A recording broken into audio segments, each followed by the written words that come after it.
जहाँ हर शब्द में भक्ति का अमृत प्रवाहित होता है, जहाँ हर ध्वनि में गूंजता है श्री कृष्ण गोविंद हरे मुरारे। स्वागत है आपका दिव्यांशी कृष्णवाणी में। यहाँ मिलेगा आपको श्री कृष्ण की मधुर लीलाओं का आनंद, श्रीमद् भगवद गीता के उपदेशों की प्रेरणा और भक्ति का अद्भुत संसार। आइए साथ मिलकर आत्मा को श्री कृष्ण में एकाकार करें। दिव्यांशी कृष्णवाणी, भक्ति का दिव्य अनुभव। बहुत समय पहले की बात है। गुजरात की पवित्र भूमि पर एक छोटे से गांव में एक गरीब ब्राह्मण परिवार रहता था। इस परिवार की स्थिति अत्यंत दयनीय थी। घर में भोजन की कमी रहती, कपड़े पुराने और फटे हुए थे और जीवन कठिनाइयों से भरा था। ब्राह्मण और उसकी पत्नी दिन रात ईश्वर की भक्ति में लगे रहते, परंतु उनके भाग्य का तारा मानो फीका पड़ चुका था। एक दिन ब्राह्मण की पत्नी ने अपने पति से कहा, हम चाहे कितनी भी मेहनत करें, हमारी दशा सुधरती ही नहीं। क्यों ना हम किसी देवी देवता की विशेष पूजा करें ताकि हमारा जीवन बदल सके। पति ने सहमति जताई और वे दोनों समाधान की खोज में निकले।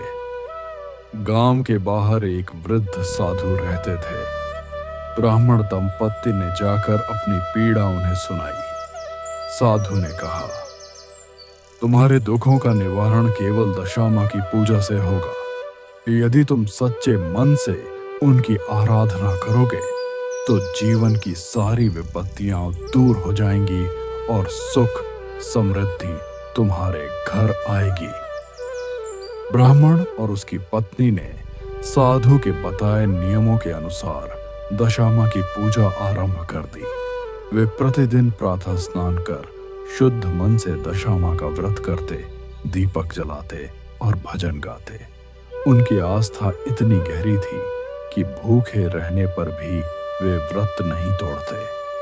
धीरे धीरे गांव के लोग भी उनकी श्रद्धा देखकर प्रभावित हुए और दशामा की महिमा का गुणगान करने लगे। कुछ ही दिनों में आश्चर्यजनक परिवर्तन दिखने लगे। खेतों में पहले जहां फसल सूख जाया करती थी, अब हरियाली छाने लगी। घर में अनाज और धन की आवक होने लगी। जिन पड़ोसियों से पहले मतभेद थे, वे भी प्रेम पूर्वक मिलने आने लगे। ब्राह्मण और उसकी पत्नी का जीवन पूर्ण रूप से बदल गया। एक दिन रात में स्वप्न में दशामा प्रकट हुई।